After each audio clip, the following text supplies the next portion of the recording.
Chapter 5. Cranking up the action. Don't mistake a good setup for a satisfying conclusion. Many beginning writers end their stories when the real story is just ready to begin. Stanley Schmidt. There is a saying that the only rule in writing is there are no rules. But despite that, I'm going to give you an ironclad rule for a good suspense novel. Break this one at your peril. If something can go wrong, it should, and its corollary. Something should go wrong as often as possible.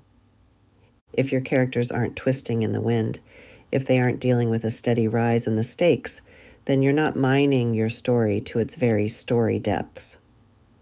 I once read a work in progress by a very good beginning writer. She had this lovely scene between her two main characters, but she basically solved all their problems in her first chapter.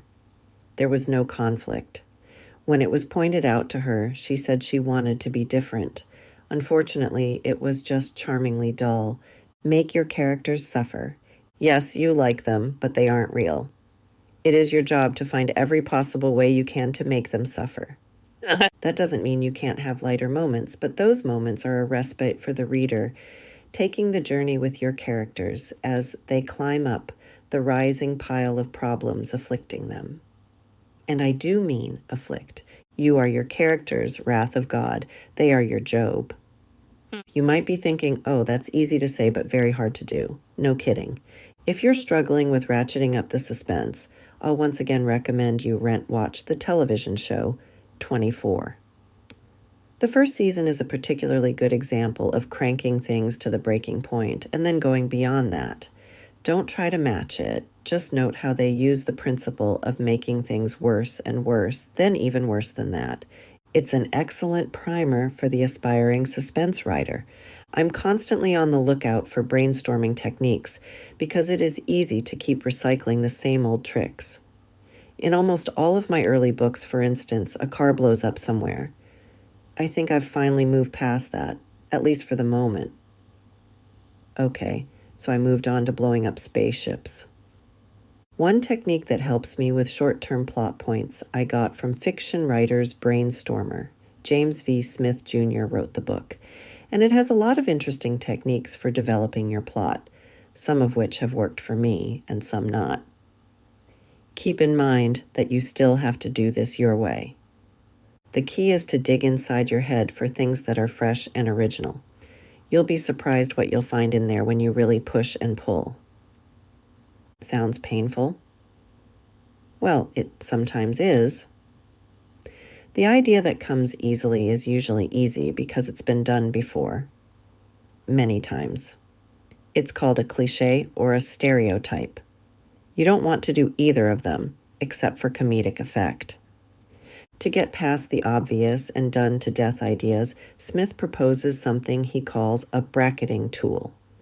This method forces you to consider extremes and helps you identify the obvious. On a sheet of paper down the left side, write this: automatic, obvious, commonplace, literal, labored, interesting, unusual, obscure, odd, opposite, inventive, creative, magical, amusing, outrageous, ridiculous, obscene, preposterous, over the top. Or use your own Kickstart words. I start by trying to identify the two extremes first, then they are out there and your mind has to fill in the other blanks. It works amazingly well because our minds like to complete lists. Our brains are also designed to create a linkage of ideas. I've never used that tool and not come away with one or more ideas I could use. It's not a fast way with a whole plot, but is very useful if you have a character stuck somewhere and can't figure out what comes next. The book has some other tools for developing your plot, but the bracketing tool is the one I keep coming back to. Remember, the goal is always, always, always to find what works for you, for the way your mind works. Another book that I've found immensely helpful is Writing the Breakout Novel by Donald Maass. As the blurb on the book says, it offers insider advice for taking your fiction to the next level. While the book is geared toward the already published author who wishes to break out or break into another genre of fiction, I found it very helpful in getting the most out of a story.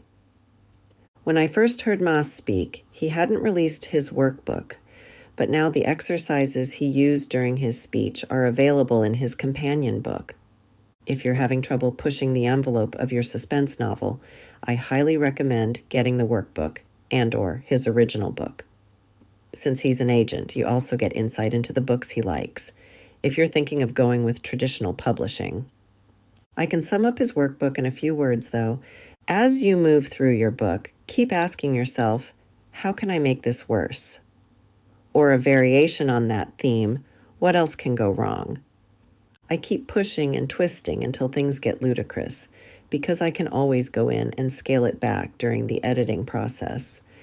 I try to stop just shy of ludicrous, but I've gone over that line in a first draft. Your goal in that first draft is to wring all the drama, all the suspense, all the suffering, all the romance, humor, whatever you can from your story. What I've realized as I've worked my way through 30-plus novels and a bunch of short stories is that our subconscious is also our partner in writing the book. It will be seeking out connections, and if we don't inhibit it too much, finding symbols and even themes for us. If we supply it with the structure we are seeking to create, it will work with us. That means that part of the process of preparing to write suspense is to read in the genre. Everyone always talks about studying the market, but the books you're reading today could be a couple of years old if you're focusing on the traditional market. What's really happening while reading, at least in my humble opinion, is that we're educating our brains to recognize the structure and form of what we want it to create. I have a very specific list for me because that is the kind of book I wanted to write, or it's a book or books I learned specific skills from. In the bibliography, I have a list of older classic books that taught me to write. If you're in the process of changing genres, you're probably going to need to re-educate your brain to the new pattern, the new structure you want it to work on, or it will keep trying to recreate the old pattern. Your brain may resist you at first. I know mine always does, but if you give it the stuff to work on, eventually it will find it easier to give in. You just need to make sure your brain knows that you are in charge. Suspense novels have a certain rhythm, a certain pace that the reader will be expecting, and the editor, if you're seeking traditional publishing, will be looking for. Usually the pace is brisk, occasionally it's dizzying. I mentioned the ticking clock, but all that means is that you have a time frame during which bad things will happen if your main characters don't act. That there is a sense of urgency.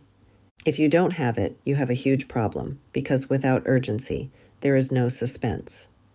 Even if your pace is deliberate rather than hectic, the action must build to the breaking point or you haven't written a suspense novel. If you came to this book with a particular story you wanted to tell, now would be a good time to look at the story and ask yourself these questions. What's at stake? Is there a ticking clock, i.e., urgency? Is there potential for building urgency, i.e., the stakes to rise? Now, if I don't have these things, can I find them in this story? We all have stories that we want, even need to tell. Sometimes that is what decides what kind of story we want to write, even if we think that writing a particular kind will help us hook a reader. But I can tell you that if your heart isn't in suspense, you probably won't be successful at writing in the genre. You have to love the thrill, the ride, as much as the reader.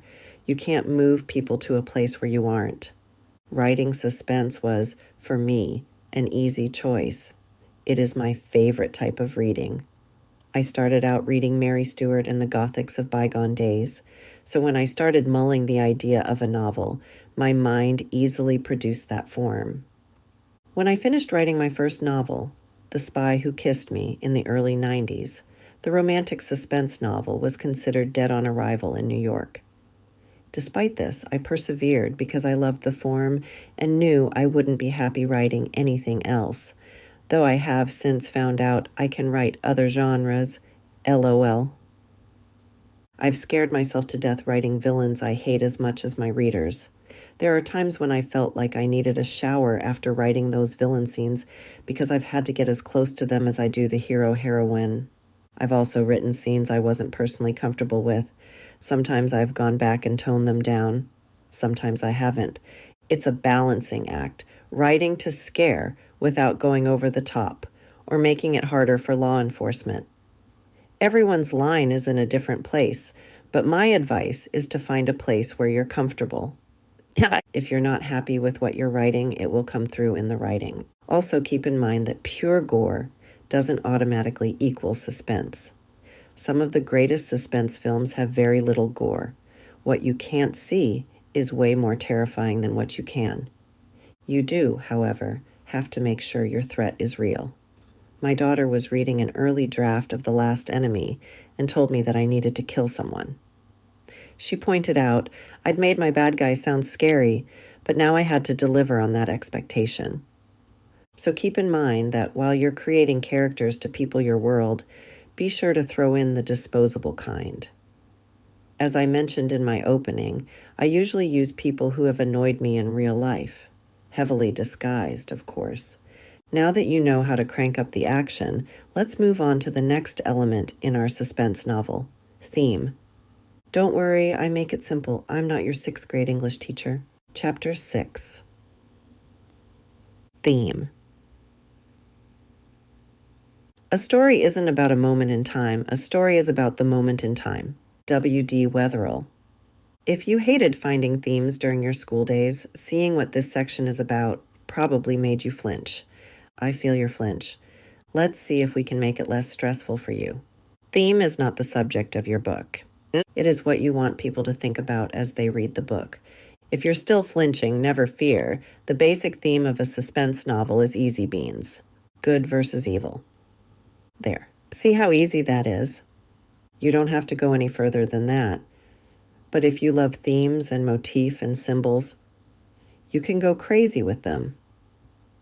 They can add richness to your novel if you add additional themes or play with ideas that engage your attention. I've explored survival, guilt, and identity in my novels, though I didn't know it until I was finished with the writing. Keep in mind that your subconscious will be working on things while you think you're just writing. All on its own, it will weave stuff into your writing that matters to you, even if you didn't know it. Other themes in your suspense might include justice versus vengeance, right and wrong, life and death, societal expectations versus desire. The list can be as long or short as you want. But if you really want to up the stakes, force your protagonist to directly confront their deepest beliefs to survive. Another way to find your deepest themes is to do a free-flow autobiography. The late Sally Merlin used this technique in her complete screenplay program. Basically, you just write everything you can remember about your life. Set it aside for a day or two, then go back and highlight the things that jump out at you.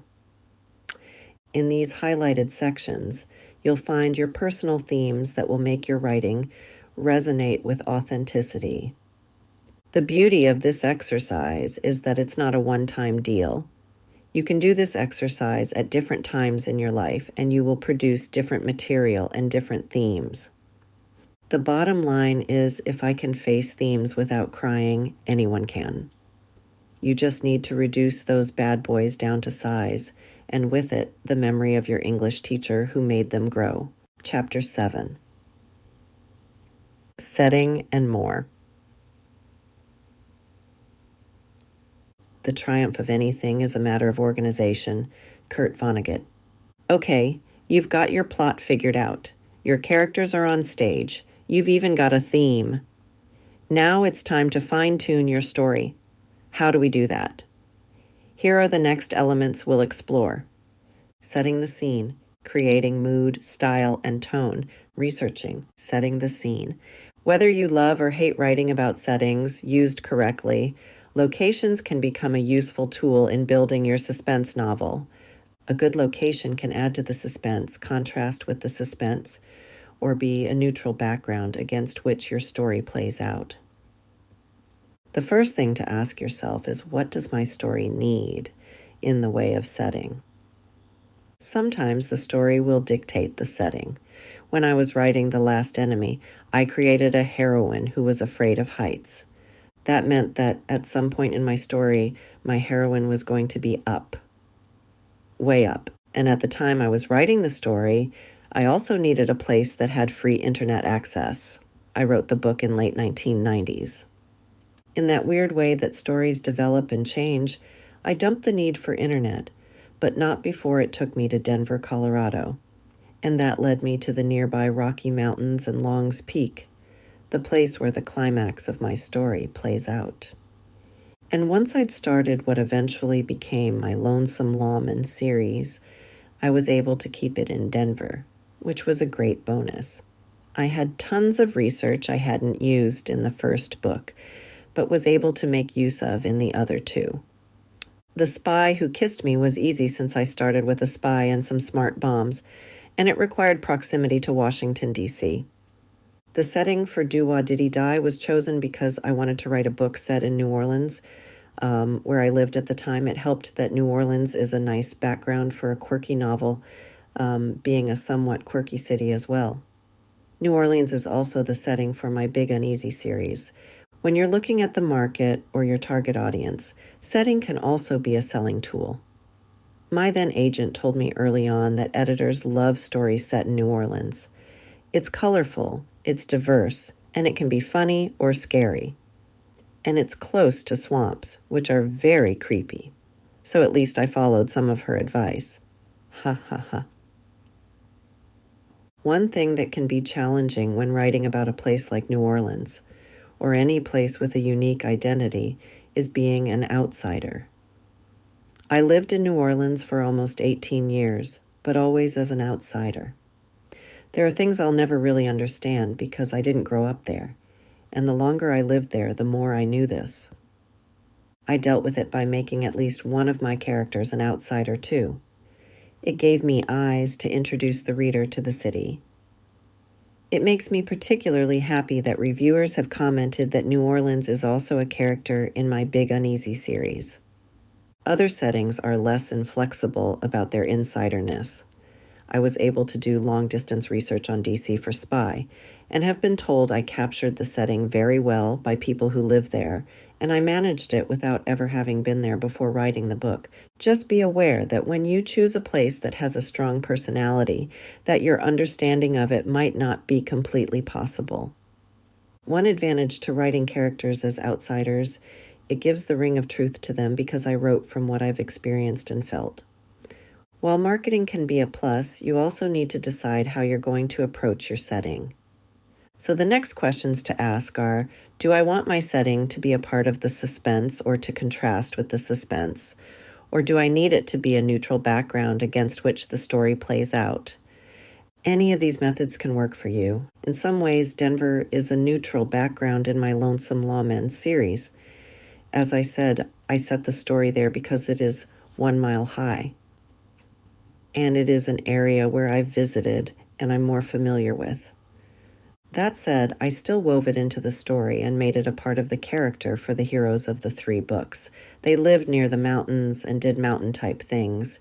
It helped to define their characters, so even in neutrality, it contributed to the story. But, and this is a big one in many ways, this story could have been told in any mountainous western state, if Long's Peak hadn't become so important to the story. In Spy, the background is a contrast to the suspense. Isabel, my main character, lives in the quiet, peaceful suburbs and gets mixed up with terrorists and spies. A classic fish-out-of-water story, in fact. I couldn't have told this story anywhere else. How many times have you read stories set in some place peaceful with evil stalking the streets? Using the setting as a contrast can add shock value to a story. The effective writer can turn a peaceful setting to forbidding with skillful word choice and good plotting. Dangerous Dance has gothic overtones as the villain seeks to isolate my heroine within the context of her life. She's still around people, but he's made her suspicious of them. It all comes back to what you need from your setting to aid you in effectively telling your story. It should be apparent to the reader from the first sentence what choices you've made. You do that by creating mood, style, and tone. Mood, style, and tone are determined by word choice. More than anything, these three elements are about what meanings you attach to words. It was a dark and stormy night. It was a bright sunny morning. It's not that hard to set the mood. The trick is to make the setting seem fresh and alive. How you use words, how you put them together to set your mood, the tone you take, hard, soft, or medium, tells the reader something about your style as a writer and what kind of book they are reading.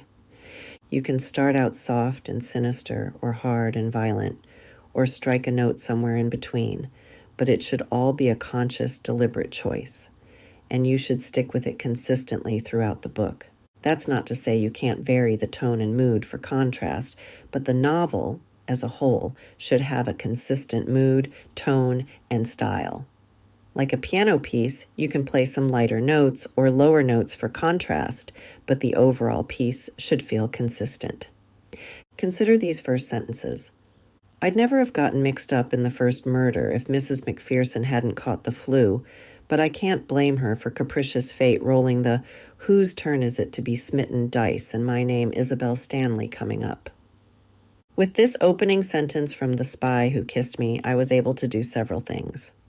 The reader learns that Isabel gets involved in several murders, so they know what kind of book they are reading.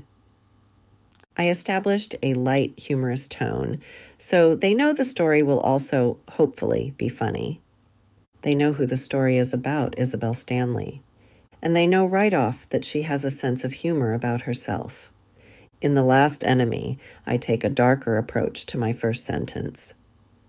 Fear followed Danny Gwynn out of sleep, drying her throat to parchment, turning her muscles to wood, and digging up her longing to go fetal and whine.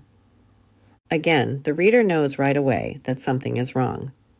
Kiernan Finn heard the high-pitched whine of a ship and could tell it was in trouble, even without the dark smoke trail spewing from the tail. It was coming in too fast and too steep. With this first sentence, we know the key is an action-adventure suspense novel rather than a suspense novel. Each first sentence sets a unique tone for each novel. Look at these first sentences from different Mary Stewart books. I might have been alone in the painted landscape. The sky was still and blue, and the high cauliflower clouds over towards the south seemed to hang without movement. The whole affair began so very quietly. When I wrote that summer and asked my friend, Louise, if she would come with me on a car trip to Provence, I had no idea that I might be issuing an invitation to danger. It was the egret flying out of the lemon grove that started it. I won't pretend I saw it straight away as the conventional herald of adventure, the white stag of the fairy tale, which, bounding from the enchanted thicket, entices the prince away from his followers, and loses him in the forest, where danger threatens with the dusk. I like taking one author and comparing the different ways they begin their novels, then trying out those techniques on my own beginnings to see if one might suit my story. Not copying their opening, but adapting their approach for my own use. The important thing is to let the reader know as quickly as possible what type of story they are reading and your approach. You don't want to bump them out of the story by starting out one way, then taking a new direction. This is particularly important for digitally published books where readers can sample your book very quickly. Researching. I've included research with setting, mood, style, and tone because it is one of your biggest partners in achieving your objective. Good research can help you root out those details that can make the story feel real. It was research that led me to Long's Peak, which led me to a dramatic and exciting climax for The Last Enemy. And I quite literally stumbled onto it while researching something else entirely. The internet has changed the way we research. 30 years ago, the writer did a lot of library time, but now you can visit the library remotely and request the books you need, then just stop by and pick them up. Or bring up multiple resources with a couple of clicks on your mouse. Just be aware that everything you read online isn't necessarily true. Double and then triple check your facts. The internet also gives you access to experts in all kinds of fields. While writing Missing You, I was able to email an amnesia specialist and find information on hypothermia. Because of my online research, I was even able to have my heroine rescued with some cutting-edge technology. It was very cool. I've also been able to exchange emails with a retired CIA agent. And I'm a sucker for having good reference books on hand, though what's on my shelves probably has me on an FBI watch list. Books and search engines are great, but if you're going to write suspense, you should try to get in contact with people where your story is set. Sometimes you can get local details that add pop to your story. Writers' groups, both often online, are also a great source of information. I have yet to ask a question on a list or in a group that someone doesn't know the answer to or where to go to find it. One thing, though, try to find it yourself first. I was on a list where a gal asked about picking locks. I pulled up Google, did a search on lock picks, and pulled up literally hundreds of sites about the subject. Don't get other people to do your work for you. Save your hard questions for your contacts, and you'll build goodwill and possibly future readers for your book. 2 things to keep in mind during your research phase. Beware of getting so lost in your research that you forget to write. Don't bury your book in all those cool details you found. Like seasoning food, use enough for good flavor, but not so much you overpower your story. One question we all run into at some point: what is enough? Well, that's what being a writer is about. In the end, you have to teach yourself to tell when enough is enough. And it helps to have a good friend who is willing to read your stuff and tell you when the story drags or has been buried in details. A good rule of thumb is put in enough to make it feel real while keeping the pace fast and furious. If you haven't read Alistair MacLean, you should try him. He does a great job of balancing detail with story movement. One of my favorites is When 8 Bells Toll. Great use of research detail for effect in the opening paragraphs. One thing you can't do in a suspense novel is cheat on the research. You can exceed the current technology, but you can't pretend it's not there. When I was writing The Last Enemy, technology was changing so fast I decided to jump ahead a bit. I was also careful about getting too specific with modem speeds and bytes. If you've seen GoldenEye, you know it is seriously dated by a character bragging about his 14.4 modem. And while you're balancing all the do's and don'ts, here's one more. Don't forget to have fun with the writing and enjoy the process.